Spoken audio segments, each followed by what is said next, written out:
So basically, he just guns them down. He guns him down and he runs off. You know, of course, you know, the police and the ambulance are gonna come. He's probably gonna be on the run. Yeah, he's probably gonna be on the run. So, speaking of being on the run, you guys, Lex Boss is a professional criminal. She has a resume longer than most of you guys watching. Quite not so much some of you guys, but it's pretty impressive. I've seen it. So, Lex Boss, how does it feel to be on the run from the police? From the police, it is one of the most. It's one of those feelings you can't really explain, but the whole, you know, everything you do, you feel like the police is right there and they looking at you. Mm-hmm. Like, I mean, like going out as soon as you, even besides going outside, like when you wake up, anybody knocking at the door, anybody staring at you for too long, you feel like they finna come for you. So you just know it all the time. Yeah, any SUV that you see, let me tell you, black like Tahoes and stuff, because normally when you want it, that's what they come after you in. Mm-hmm. You be like, oh, that's the police, they looking for me. Hashtag know it, you guys. Hashtag know it. So tell me about your experience being on the run. Basically, she left the state. I left the state. I skipped on them folks. So let me tell you. Basically, you know, there was some. Sorry, you know. Wow. Basically, there was some, you know, acts committed by some people and some names were involved. I became wanted. So at the time when I became wanted, Donovan, your boy DC, was one of the first people who, you know, called me and we had a conversation, and I found out, you know, that the police, the feds was actually watching. They was looking for me. Mm-hmm. So, you know, immediately you feel overwhelmed, especially when you got, you know, serious charges. We ain't talking about no petty theft, you know. Mm-hmm. So, you know, immediately, you know, you thinking of how do I get out of this situation? And at a time when you ain't got no money and, you know, things look the way they look, the best idea is let me get the hell away. So she got the hell on. She got a couple thou. Yeah, a couple thou wow. AKA me keep that shit one thou wow. You know? So she skipped town on where you go? I went a couple places. I flew to LA. From LA I flew to Texas. And Texas is where I spent the most of my time. I was on the run for about three months. Mm-hmm. I spent probably 2 of those months in Texas. I probably spent 2 weeks in Georgia. Then I flew to LA. I probably spent a day or 2 in LA. Then I spent about 2 months in Texas. I flew to Alabama for about a week. I flew back to Texas, and then I flew back to Atlanta. Okay. Yeah. So a lot of people might be thinking, "Oh, you flying all over the place. You wasn't that wanted." She was that wanted.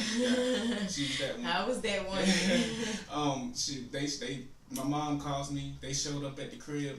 You know, they came like 6 units deep. Yeah. But then they saw where my mom lived, and they was like, you know what? Let's just send a detective. So they sent a detective and 1 cop, mm-hmm. and they went to the house and had to sit down and spook the hell out of my mom. You know how they like to do. Right. And she was that wanted, you guys. That wanted. That way. That way. But she was ankle monitor shawty for ankle monitor shawty. Hey, turn up house arrest. Fuck you, man. Paying them folks a check. A check. Hey, that's what it is. That's all it is. That's all they ever wanted. Yeah, you know, that's all it was about was the money. I mean, at the end of the day, it was a learning experience, you know, and that's what things like that should be. If you catch yourself up in a situation, you should want to become better from it, not, you know, let it bring you down or actually make you that type of person that people think that you are. Right. So you want to be a good role model. And not Lil John down the street selling it sex. Hey, we talked about that last time. I'm trying to tell you. So you yourself have done, you know, a little bit of time. So from what I understand with your situation, I was on the run from the police. Like, you know, mm-hmm. They were looking for me. Now, from what I understand, you actually ran from the police. So my story's not that spectacular, but you know, I did run from the police. You know, I know a lot of guys got better stories. Basically, run from a police, like if you running at 12 behind you, you're a pretty badass. Like, you know what I'm saying? Them folks could have shot you. Yeah. They had the guns out. You know, they could have backdotted you up. You know, and not even trying to make a joke out of it, but you could have been, you know, Trayvon. You could have been no RNS. It could have been R.I.P. You know what I'm saying? So yeah, they definitely had the guns out. I was 15. This was the period between 9th and 10th grade when you realize, oh, I got hairs on my balls.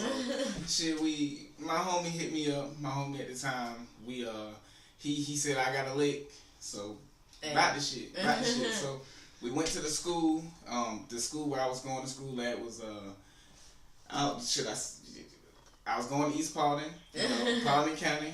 And, yeah, man, they, Now, a little background on Paulding County. Paulding County is at that time, what would you say the ratio from African American to white? I would have to call it 25-75. At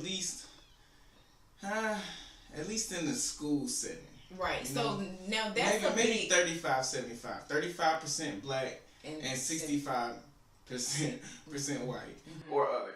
Right. Which makes him a minority in a predominantly white town. Now, that probably changed towards senior year. At the time, Paulding County was the fastest growing county in the nation. So, by the time graduation came, it was probably more of a 50-50 than probably about half and half. But we talking about at the time when I'm Put sure it like this: the arresting officer and his buddies were white. Yeah. So they could have, It could have. We won't take it that far, but it could have been pretty bad. Yeah. We were in the sticks.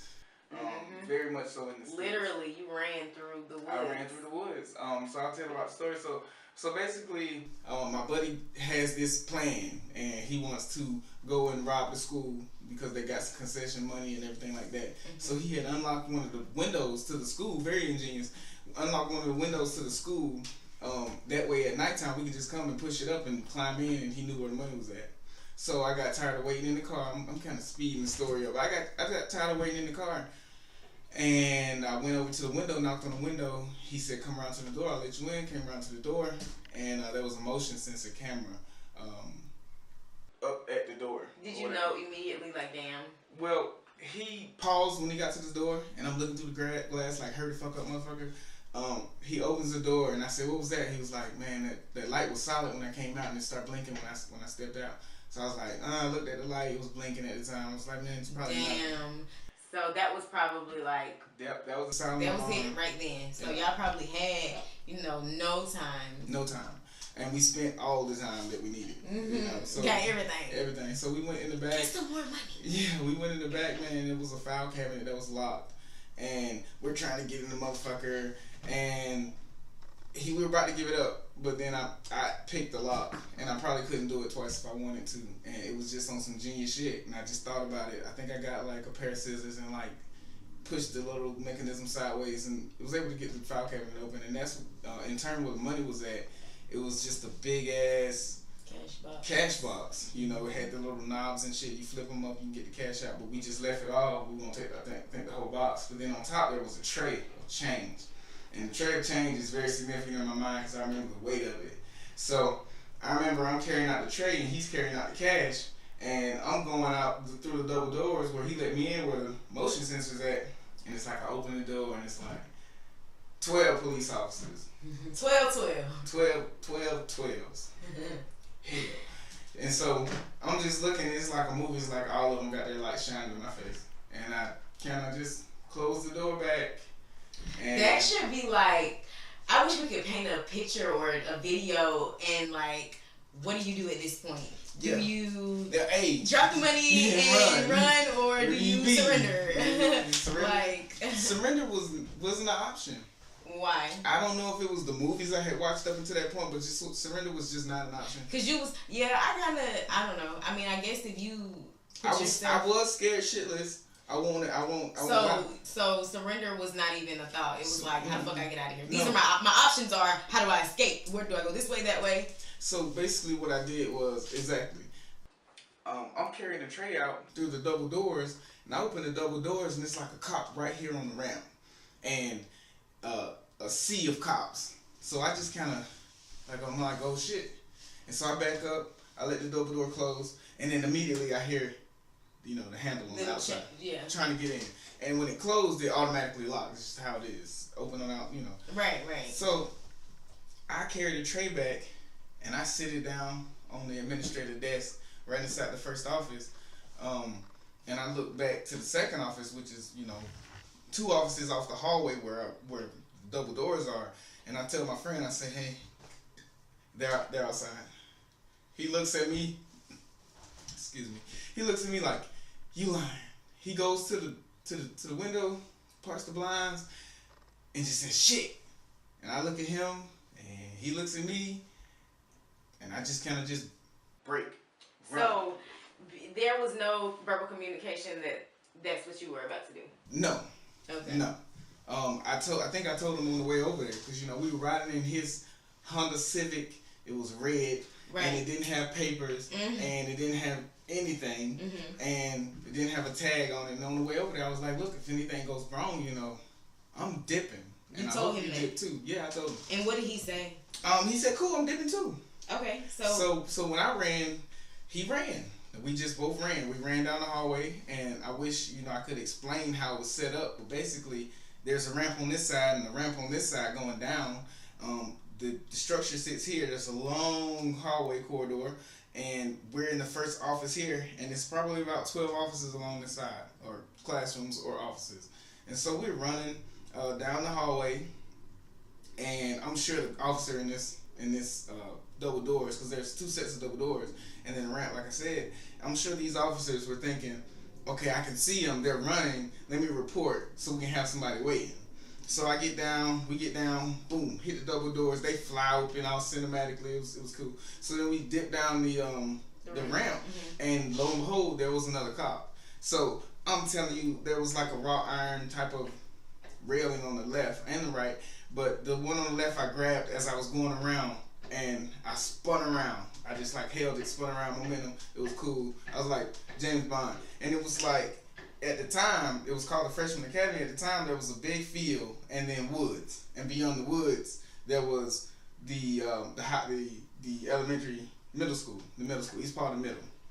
So there was like just woods in between. So I spun around. The cop, he's just like, don't, you know, I'm thinking, you know, in my mind, everything's, you know, artsy. So he grabs and misses me. So I'm thinking, though, you know, my buddy, he's definitely going to get caught. You know, he was a white guy, and he was slower than me. And I'm thinking, man, there's no way in hell. So I look back. He got through some kind of way. Maybe he, like, shimmy, jump over the side or something. He got through. And I hear the cop yelling, man, in the darkness. And it's about 1 in the morning probably this time. I hear him yelling, stop or I'll shoot. I got the hell on, guys. I jumped. I ran. I did look back, you know. So I did look back. I took a look back, and man, my buddy had just jumped on the ground, hands on his head, surrendered. So I'm thinking, man, fuck it, I'm running. So I ran. Immediately, I hit an incline, and I'm telling you guys, when I hit the incline, it just took all my momentum. I was flying, like, you know, I'm pretty fast on foot, and so when I hit the incline, actually it was a decline. I started to tumble, and I got so dirty, and I'm telling you. But it was cool. I was good. Once I hit, you know, got level ground again, within 2 steps, I was back at full speed. You know, adrenaline pumping. I'm thinking they're gonna come down into the wood line and get me, and then immediately 2 or 3 steps later, I hit a big ass cinder block. It was probably about 4.5 feet tall, solid concrete. It's industrial sewage piping. So, okay, so you run from them. You escaped? No, yeah, I did. I got away. You got home. You made it home that night? Well, no, I hit the sewer pipe, and my shoe flipped off in the dark, and I had, like, hit the sewer pipe. That was my knee.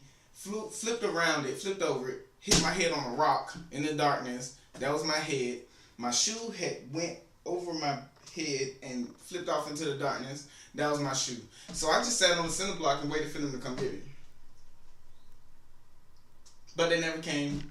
So I'm sitting on the cinder block waiting 5-10 minutes. They're not going to come in the woods. They didn't know if I had booby trapped it. They didn't know if I was a genius. They made a good call. They would have all lost their lives that night. No, seriously though. I just kind of groped around in the darkness, found my shoe, put it on. I had money in my pocket that we had, you know, got from the place, and it was like a movie. It was like I threw it in the darkness and it just fanned out, and I just left it. Whoever walked that trail the next day got a payoff. I walked over to the next school, dirty as hell still. Walked down the street and walked into a neighborhood on that next street, and they picked me up. Got to the station. Mom was at the station after a little while. It's pretty bad. So you could have gotten away that night. Yeah, I could have got away. If I had a cell phone, or if I knew where I was, we were new to the area, so could have got away. I would have been all the way a G. I'm just half a G now, and then I did some more stuff that I'll talk about later that makes me the rest of the other half. Right. Rest assured, I am a G right now, but at that moment, no, just halfway. You know, until this very day, I thought that you made it home and they picked you up from the house. No, that would have been worse. Mm-hmm. That would have been worse. Well, I thought that, you know, the friend that you were with had, you know, ready he actually, you guys, there's no friends in this world. They're friends until they're not, right? Mm-hmm. So for right now, they're friends until they're not. So I'm not gonna say he gave me up, but it was definitely an inevitability that I would have been caught up. Mm-hmm. Okay. Well, that concludes our show, guys. I think we already showed the video because we had to split part 2. So we're gonna show you a bonus video that I haven't selected from the video archives yet. But enjoy, here it comes. And this is the Real Ninja Split.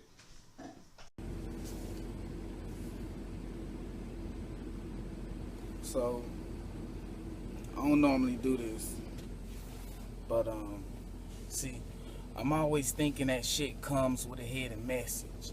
And life is a bitch, either you hit or miss her. And done with niggas about business, they getting sentenced with me.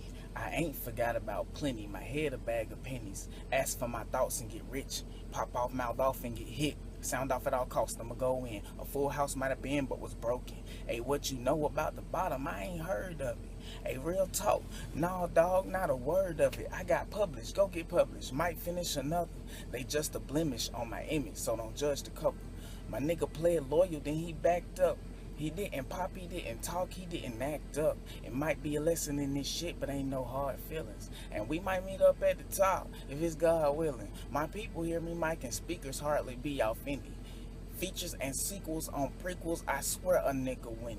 Ear to ear grinning and spending money on fancy linens. And women don't get mentioned, it's a given how I'm getting it. These niggas never get it, I'ma take it, I'ma run with it. And they can never have it back, even when I'm done with it. Pass it to my young niggas, ayy. Pass it to my bro, oh. Pass it to my niggas who make passes on the low. I'm talking plastic baggies tag that show I post outside your door. I'm talking about how niggas talk a lot of lies and never show. When you flawless with your method and do shit they ain't expected, you create a situation where your slightest move is deadly. You could end up blowing up or one hit wonder to a medley. Even though I rock the boat, I tell my folk to hold it steady. Carpal tunnel all up in my wrist. Counting money, hope that shit ain't counterfeit. Them shots or two I took.